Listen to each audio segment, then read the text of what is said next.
Dear students, welcome to the lecture series on the topic Engineering Graphics. Today we are going to discuss about development of lateral surfaces of the solids. I am Dr. IPS Ahuja, Professor, Department of Mechanical Engineering, Punjabi University, Patiala. Now here we have been provided with a regular pentagonal prism of side of the base 40 millimeter and axis length is provided to us as 75 millimeter.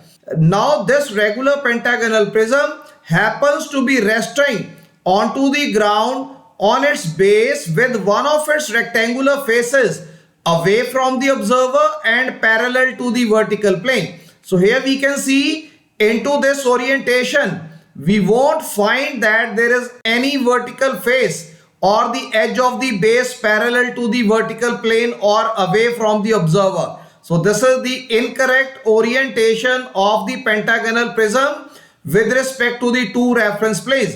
Whereas if we orient the pentagonal prism onto the horizontal plane into this position, then we will observe that one of the vertical faces, we can check this vertical face, it is parallel to the vertical plane over here. As one of the edge of the base, it is parallel to the vertical plane, and this vertical face, it happens to be away from the observer as well. So this way both of these conditions, they will be satisfied over here into this orientation. So this is the correct orientation of the pentagonal prism with respect to the two reference planes over here. Now we have been provided with the information that a thread, it is wound around the prism starting from the nearest corner of the base, that is from this point 1. We are going to complete one revolution picking up one thread in such a way that in one rotation or in one revolution, as we move along the circumference of this pentagonal prism, so we should end up at the top point of the same vertical edge where from we had started over here. So we need to evaluate the orientation of the movement of this thread in such a way that starting point will be the bottom of the corner 1, which is nearest to the observer, and the end point after one revolution of the thread alongside the surface of this pentagonal prism, the end point should be the top corner of the same vertical edge where from we had started over here. So we are required to evaluate the minimum length of the thread, and we have to present this thread movement or the orientation in the front view as well as the top view orthographic projections over here. So let us now begin with the construction of orthographic projections of this pentagonal prism. So when we are going to look at this prism from the top, so we will observe that in pentagonal projections we are going to obtain into the top view projections onto the horizontal plane. So we know that edge of the base happens to be 40 millimeter. So in this orientation we have verified one thing, that one of the vertical face of this pentagonal prism, it will be parallel to the vertical plane, and this vertical face, it will be away from the observer over here. So now into the top view projections we have marked 5 points of the base, 1, 2, 3, 4, 5 on the inner side of this pentagonal projection which we have obtained onto the horizontal plane. Similarly, the 5 points corresponding to the top face 1, 1, 2, 1, 3, 1, 4, 1 and 5, 1. They have been obtained onto the horizontal plane, and these points, they have been marked outside the pentagonal projections which we have drawn over here into the top view projections. So now we have to locate the axis point corresponding to this pentagonal prism. Now the axis point can be located once we draw perpendicular bisectors from each one of the 5 corners onto the opposite edges of the base over here. So from point 1, we have drawn perpendicular bisector of the base edge 3, 4 over here. From point 2, we have drawn the perpendicular bisector of the base edge 4, 5. From point 3 of the base, we have drawn perpendicular bisector of the edge 5, 1 over here. From point 4, we have drawn the perpendicular bisector of the edge 1, 2 over here. And from the point 5, we have drawn the perpendicular bisector of the base edge 2, 3 over here. So wherever these 5 perpendicular bisectors drawn from the 5 corner points of the base, they intersect with each other, we obtain the axis points O and O1 over here. O point, it is the axis point corresponding to the top face of the pentagonal prism, whereas O1 happens to be the axis point corresponding to the base of this pentagonal prism. So having obtained the top view projections of this pentagonal prism, let us obtain the front view projections of this pentagonal prism. So from points O and O1 of the axis located in the top view projections, now we have projected the axis projection line into the elevation projection view. Now we know that the length of the axis happens to be 75 millimeter. So now once we mark the axis height or the height of the pentagonal prism as 75 millimeter, we'll be able to obtain projections corresponding to the top face and the base into the elevation projection view. So now we can observe over here, once we draw projector lines through the top face points 1, 1, 2, 1, 3, 1, 4, 1 and 5, 1 into the elevation projection view, we have been able to obtain the elevation projection points corresponding to the top face as 1, 1 dash, 2, 1 dash, 3, 1 dash, 4, 1 dash and 5, 1 dash at a height of 75 millimeter above the XY reference line. Similarly, once we draw projectors through the base points 1, 2, 3, 4 and 5 into the elevation projection view, we observe that the points 1 dash, 2 dash, 3 dash, 4 dash and 5 dash, they have been appropriately located onto the XY reference line. Now we have also been able to obtain O dash axis point corresponding to the top face of this pentagonal prism and O1 dash of the axis corresponding to the base of this pentagonal prism. It has been obtained. Now we can join all the vertical edges corresponding to this pentagonal prism over here. So now we observe that the vertical edges 5, 1, 5, 1, 1, 1 and 2, 1, 1, they are facing the observer as the observer is going to look at this pentagonal prism from this side. So these vertical edges 5, 1 dash and 5 dash, 1, 1 dash and 1 dash, 2, 1 dash and 2 dash in the elevation projection view will be drawn using the object lines over here. Whereas the two vertical edges 4, 1, 4 and 3, 1, 3, they happen to lie onto the rear side of the solid. So they will not be visible to the observer as the observer is going to look at this pentagonal prism from the front side. So the front view projections corresponding to these two vertical edges 4, 1 dash, 4 dash and 3, 1 dash, 3 dash, they will be projected as hidden lines or the dotted line projections over here. So this way we have been able to obtain the front view projections and the top view projections corresponding to the pentagonal prism over here. So let us now start with development of the pentagonal prism over here. So now we are going to use parallel line development method in order to obtain development of the pentagonal prism. So we have drawn a horizontal projector line from the top face of this pentagonal prism. Similarly, a horizontal projector line we have obtained corresponding to the base of this pentagonal prism.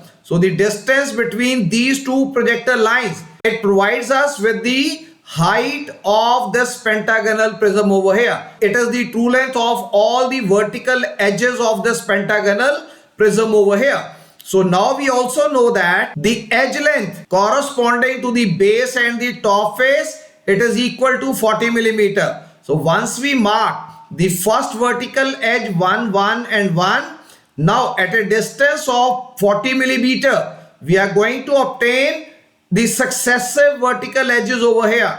So the successive vertical edges 212, 313, 414, 515 and 111. They have been obtained at a distance of 40 millimeter from the previous vertical edges over here.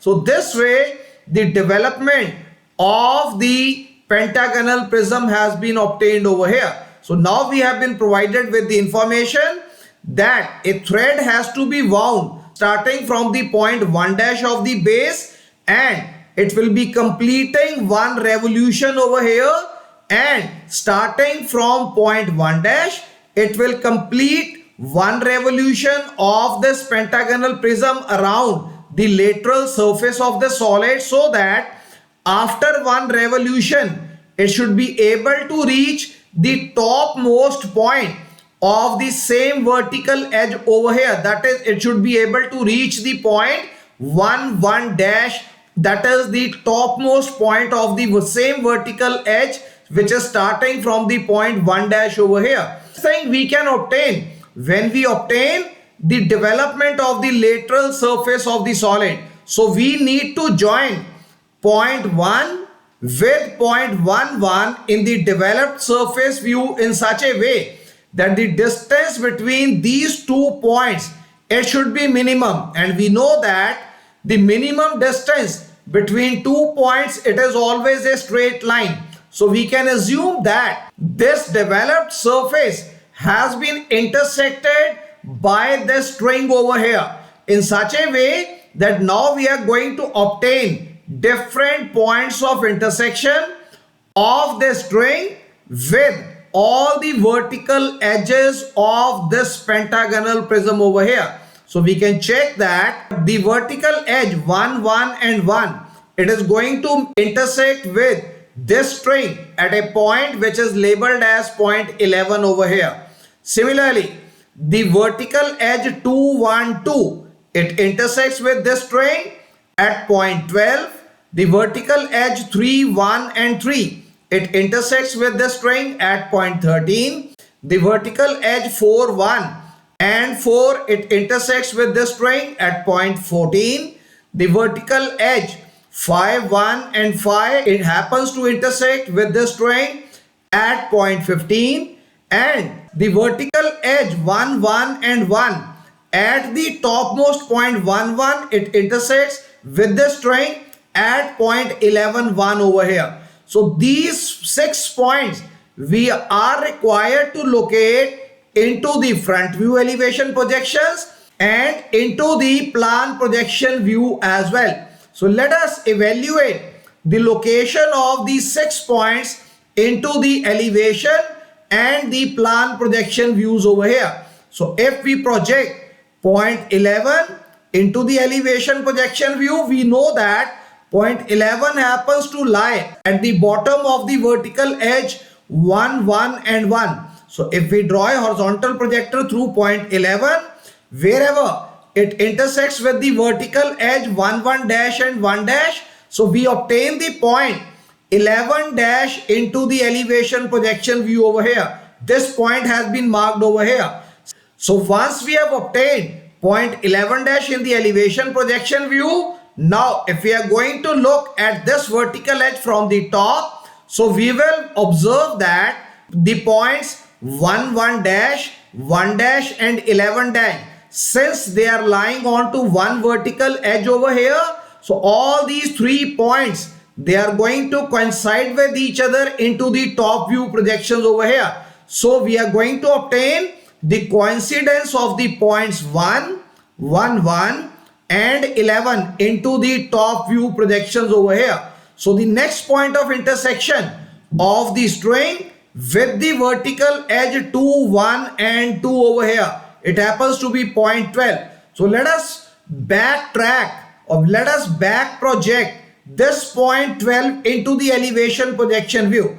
So when we draw the horizontal projector from the point 12, it is going to intersect the vertical projector in the elevation projection view, that is 2 1 dash and 2 dash at this point, and the name of this point will be referred to as point 12 dash over here. So point 12 dash it happens to lie onto the vertical edge 21 dash and 2 dash over here. So if we are going to look at this vertical edge from the top, so we will observe that the points 21 dash, 12 dash and 2 dash, they are going to coincide with each other in the top view projection. So now we will observe that if we draw a projector from point 12 dash into the top view projections, so point 12, 2 and 2, 1, they will be coinciding with each other in the top view projections over here. Now the next point of intersection of the thread with the vertical edge 3, 1, 3 happens to be 13. So from the point 13, if we back project this point into the elevation projection view, so we have to draw a horizontal projector line from the point 13 up to the position where it is going to intersect with the vertical edge 3, 1 dash and 3 dash in the elevation projection view. So this point of intersection will be obtained as 13 dash in the elevation projection view. So again we observe points 3, 1 dash, 3 dash and 13 dash. They happen to lie onto the same vertical projector over here. So in the top view projections, we are going to obtain the coincidence of the 3 points, that is 3, 3, 1 and 13 over here. Now the next point of intersection of this thread with vertical edge 4, 1 and 4, it happens to be point 14. So if we back project this point 14 into the elevation projector view, so once we draw the horizontal projector from the point 14 into the elevation projection view, so this horizontal projector line has to be extended up to the limit where it is going to intersect with the vertical projector in the elevation, that is 4, 1 dash and 4 dash over here. So this point of intersection will be labeled as point 14 dash. So now we will observe, once we are going to look at this vertical edge from the top, so points 4, 1 dash, 14 dash and 4 dash, they will all lie into the same vertical line perpendicular to horizontal plane. So these 3 points, they are going to coincide with each other into the top view projections over here. So the points 4, 4, 1 and 14, they have coincided with each other into the top view projections over here.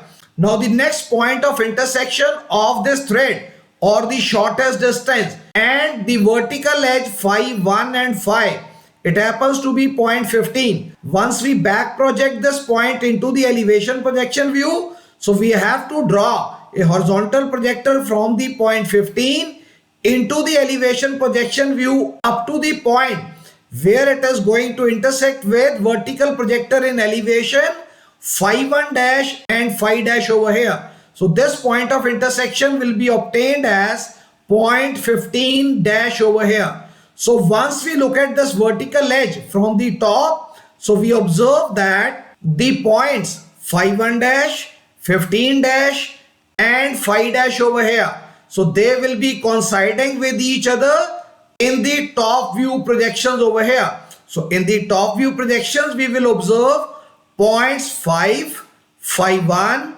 and 15. They have coincided with each other at this location.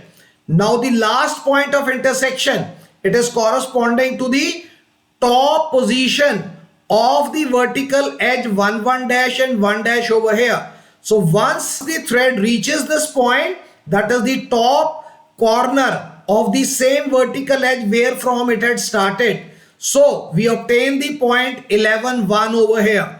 So now if we project back this point 11 into the elevation projection view, we observe that if we have drawn a horizontal projector line through the point 11, 1, so now this horizontal projector is going to intersect the vertical edge 1, 1 dash and 1 dash into the elevation projection view at this point.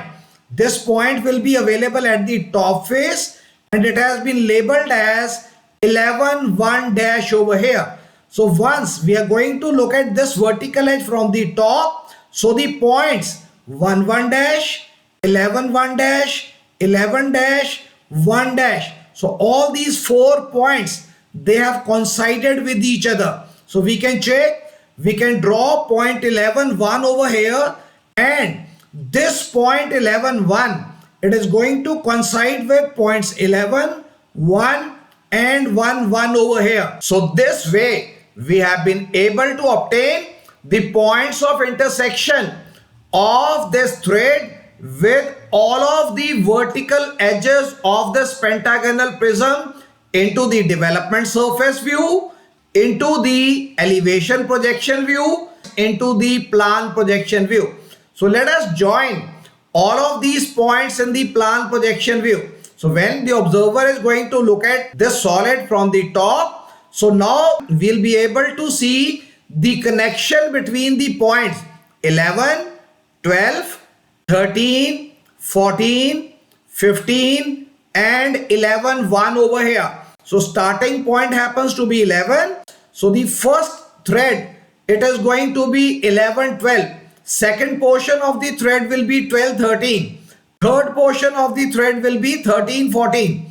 Fourth portion of the thread will be 14 15. And the last portion of the thread will be 15 to 11 1. So all these 5 segments of the thread, since they are lying onto the boundary of the solid, they will be visible to the observer who is going to look at the solid or the thread from the top. While if the observer is going to look at this thread from the front, so let us join different points over here in the elevation. So 11 dash and 12 dash. So this portion of the thread, as it is going to move along the surface of the pentagonal prism, it will be visible to the observer. 12 13, it falls onto the back side. So this will not be visible to the observer from the front side. So if we join the segment 12 dash and 13 dash, so this segment will be visible to the observer as dotted line or the hidden line. Similarly, this portion of the thread 13 14, it is lying on the rear side of the solid. It will not be visible to the observer. So this segment 13 dash 14 dash, so it will be appearing to the observer as a hidden line over here. So 13 dash 14 dash segment in the elevation projection view will be appearing as a hidden line. Similarly, this section of the thread 14 15, again it is not visible to the observer from this side. So 14 dash and 15 dash segment of the thread will be visible to the observer as a hidden line or a dotted line over here. So we can join 14 dash 15 dash as a hidden line, and then 15 to 11 1 segment of the thread. So this segment, it is appearing in the front side. So this will be visible to the observer. So from 15 dash to 11 1 dash. So this segment of the thread will be visible to the observer. So this way we have been able to obtain the minimum length of the thread which will be required to connect the base point corresponding to the edge 111 and the top corner of this particular vertical edge, as this thread is going to move along the surface of this pentagonal pyramid over here. So the 6 points of intersection we have evaluated into the development section view. So these 6 points, they have been appropriately back projected into the elevation projection view and the plan projection view over here. So this is all for today. So I hope that through this discussion you would have understood about the procedure to evaluate the front view projections of the pentagonal prism, the top view projections of the pentagonal prism, the development of the lateral surface of the pentagonal prism over here, and finally the evaluation of minimum length of the thread, as this thread is wound around the prism starting from the nearest corner of the base, that is point 1, and it is brought back to the same vertical edge at the top, while this thread, it moves around the circumference of this pentagonal prism in one revolution. So we have also projected this thread projections into the front view and the top view projections over here. So this is all for today. We will be continuing with further discussion regarding few more illustrative cases of development of lateral surfaces of the solids in the coming lectures. So thank you very much. Thanks a lot.